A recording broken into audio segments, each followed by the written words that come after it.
On the night of November 30th, 1936, the largest glass building the world had ever seen went up in flames on a hilltop in South London.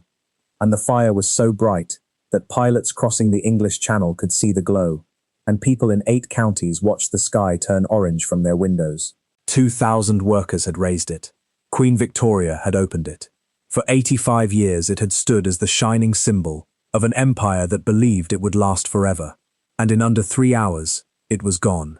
The official cause was never confirmed.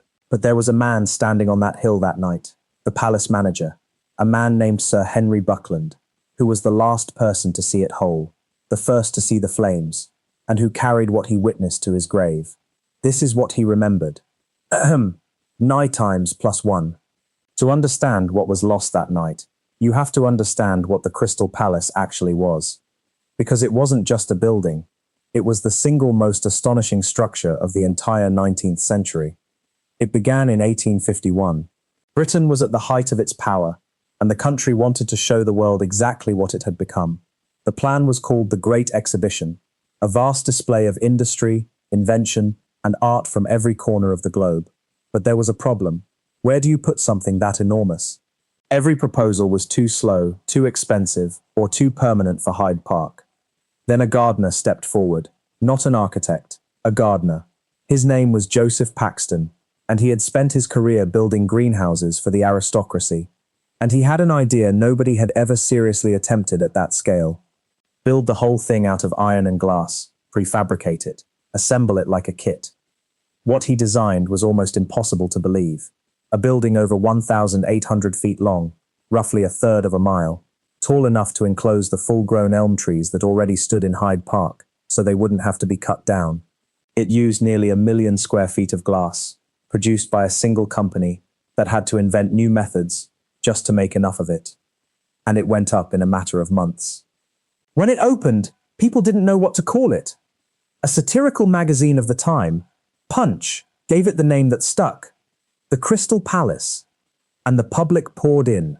6 million visitors came through its doors in less than 6 months. 6, an astonishing number when you consider the entire population of Britain was around 27 million at the time.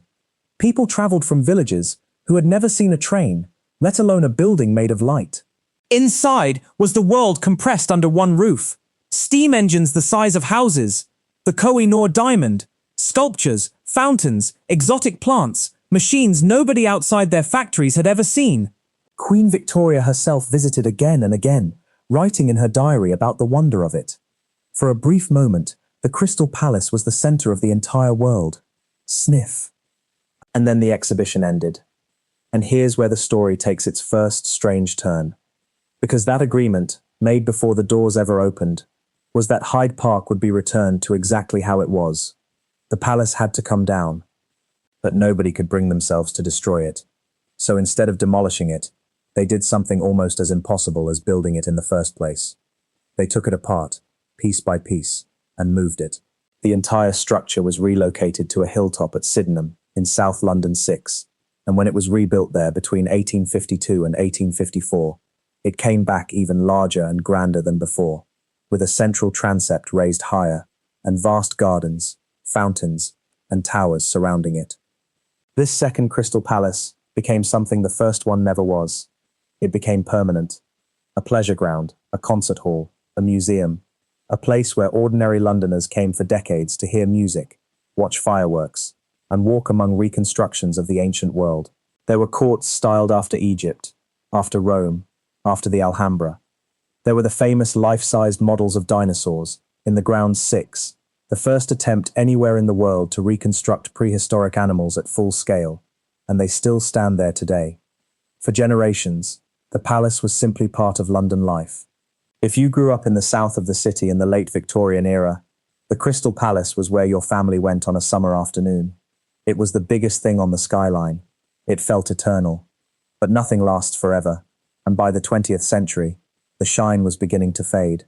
Tastes changed. The crowds thinned. The great glass building was expensive to maintain, and its owners struggled.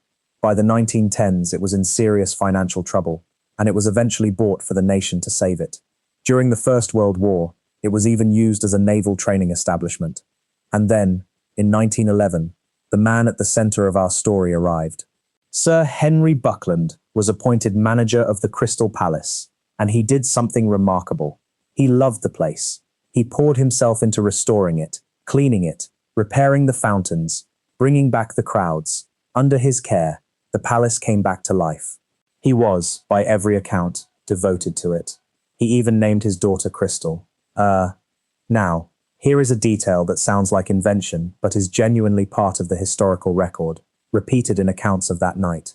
On the evening of November 30th, 1936, Buckland was out walking his dog near the palace, with his daughter Crystal beside him. It was a cold, clear night, and that is when he noticed it. A red glow coming from inside the building. A small fire had started in one of the offices. According to the accounts from the time, staff had already spotted flames, and a fire crew inside the building was trying to deal with what they thought was a minor blaze. But the Crystal Palace had a fatal weakness that almost nobody had ever fully appreciated. Its greatest strength was also the thing that would destroy it. Think about what the building actually was. A giant frame of iron, wrapped in nearly 1 million panes of glass, filled inside with dry timber flooring, wooden display stands, decades of varnish, and offices full of paper. And on that particular night, there was a strong wind blowing across the hilltop. A building made of glass sounds fireproof. It isn't. The iron frame conducted heat. The vast open interior acted like an enormous chimney, drawing the flames upward and sideways with terrifying speed. The wooden floors, dried out over 80 years, caught almost instantly, and the wind fed it. What began as a small office fire became an inferno in minutes. The fire brigade was called, and they came in force. One reports described dozens of fire engines and hundreds of firefighters racing to Sydenham. But by the time they arrived in strength, there was almost nothing they could do. The scale of the building defeated them. You cannot fight a fire that is 1/3 of a mile long and climbing into the sky. London fire. And this is where the human story becomes almost unbearable to imagine. Buckland, the man who had spent 25 years saving this building, restoring it plank by plank and pane by pane, stood on that hill and watched it die. Everything he had built his life around was burning in front of him, and there was nothing he could do but watch. The flames rose higher and higher. The 2 great water towers at either end one designed, in one of history's cruel ironies, by the engineer Isambard Kingdom Brunel, to supply the fountains. One stood black against a sky that had turned completely orange. The glass didn't just melt. It shattered and rained down. The iron softened and buckled and collapsed. Molten metal reportedly ran across the floors. And the light. This is the part that stayed with everyone who saw it. The glow from the burning Crystal Palace was so intense, so vast, that it lit up the night sky for enormous distances. Contemporary accounts describe the fire being visible across 8 counties. People miles away came out of their homes thinking their own neighborhoods were ablaze. It was, quite literally, a fire that turned night into day across a huge stretch of southern England. Achoo! The crowds came. This wasn't a quiet tragedy witnessed by a few. Tens of thousands of Londoners made their way up to Sydenham that night to watch. The trains ran extra services. People stood in the freezing cold, silent, watching the symbol of Victorian Britain, the building their grandparents had marveled at, consumed in front of them. Many of them wept. Among the crowd that night, according to widely repeated accounts, was Winston Churchill.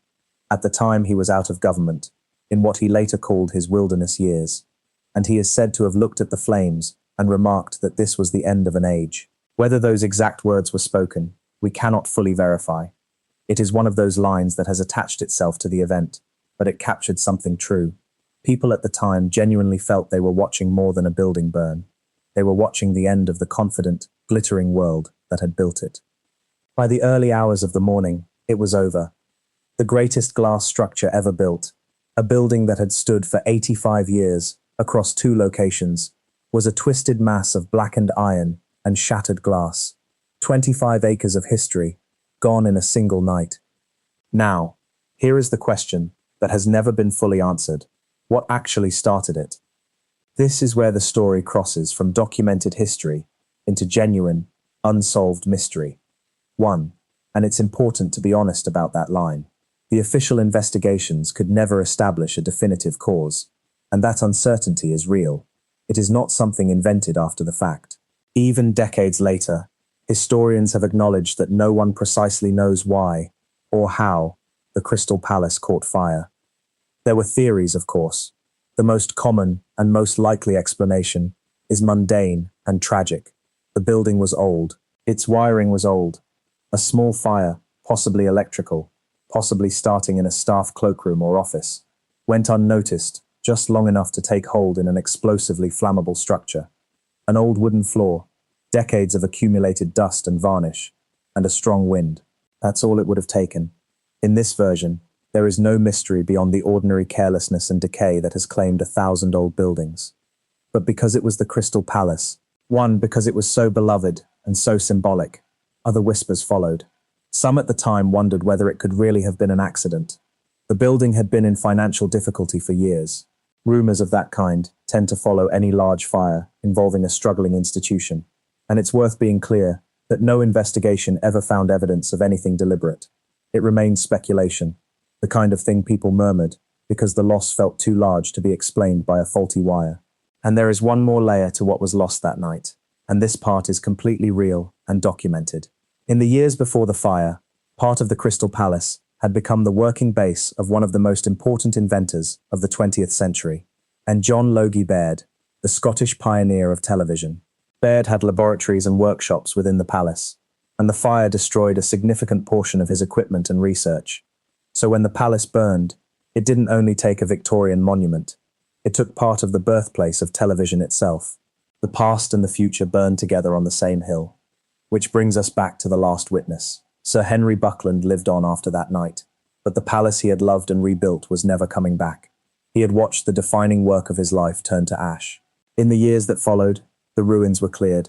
The great water towers that had survived the fire, those two dark sentinels, were themselves demolished during the Second World War, reportedly out of fear that they served as too obvious a landmark for German bombers navigating toward London. So even the last standing pieces of the Crystal Palace were taken by a different fire, the fire of war. And that is the strange, quiet tragedy of it. A building that had been the very symbol of peace and progress and industry, the confident dream of the Victorian age, was gone, and within a few short years, the world that mourned it was plunged into the darkest war in human history. Some who looked back later saw the fire as an omen, the light going out over London 3 years before the bombs began to fall. Today, if you go to Sydenham, to the place still called Crystal Palace, you would hardly know what once stood there. There are terraces without a building on them, cracked stone steps that lead up to nothing, broken statues. The headless sphinxes that once guarded the grand entrance still sit there, weathered and silent. And down in the park, the Victorian dinosaurs still stand among the trees, staring out exactly as they did when children in top hats and pinafores came to see them over a century and a half ago. They are almost the only survivors. Stand on that hill on a winter evening, where Sir Henry Buckland stood with his daughter Crystal and his dog, and you're standing on the grave of the 19th century's greatest wonder. A building that 6 million people walked through in a single summer. A building Queen Victoria opened and returned to again and again. A building made of light that burned so brightly at its end that 8 counties saw it go. The last person to see it whole took the full weight of that night with him. He knew the building better than anyone alive. He knew every corridor, every court, every pane of glass. And when it was over, he could tell you what he saw. The glow, the wind, the flames racing through the galleries faster than any man could run. But even he, the man who loved it most and saw it first, could never tell you for certain how it began. Some buildings simply end, but the greatest ones, the ones that hold an entire age inside them, they don't just fall. They take the world that made them, along with them. And the Crystal Palace, blazing on its hilltop in the dark of November 1936, was the last light of a century that was already, quietly, being buried. They never rebuilt it, and they never solved it. And perhaps that is why, nearly 90 years later, we are still standing on that empty hill, still staring into the fire, still asking the same question the last witness asked, until the day he died. What really burned that night?